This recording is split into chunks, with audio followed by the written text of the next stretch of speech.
Friends, বাংলার এক ঐতিহ্য নিয়ে কথা বলবো আজকে। এই যে আমাদের চাচা, আপনার নাম কি? মোহাম্মদ বলো মিয়া। আপনি এই যে ব্যবসাটা করতেছেন, আমরা ছোটবেলায় দেখছি আপনি এই যে বাকরখানি আর মিষ্টি বেচেন। তা আপনি এই ব্যবসাটা কয় বছর ধরে করতেছেন? 30 বছর থেকে। 30 বছর। আমার তো মনে হয় আমি আপনার ছোটবেলা থেকেই চিনি। হ্যাঁ, এটার ভিতরে মিষ্টি আছে, দেখান তো একটু।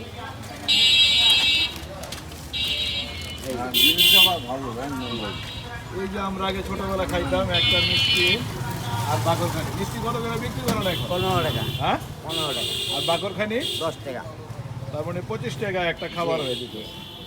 ভালো। আজকালকার পোলাপাইন তো সব ফাস্ট ফুড খায়, ভালো জিনিস তো খায় না। না, এখন আপনারা তো অনেক পুরনো মানুষ, অনেক দিন ধরে বিক্রি করেন।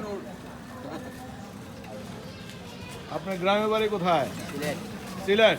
জি। এত সুন্দর জায়গা থেকে ঢাকা আসছেন কেন? হ্যাঁ, কি করবেন? আয়া তো অভ্যাস। আয়া পড়ছে? ওই আয়া তো অভ্যাস।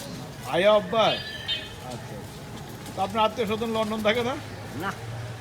এত মানুষ লন্ডন থাকে, আপনার আত্মীয় স্বজন লন্ডন থাকে না কেন? ঠিক আছে মুরব্বী, ভালো থাকেন। হ্যাঁ, আলহামদুলিল্লাহ। দোয়া করেন। ওকে, আল্লাহ হাফেজ।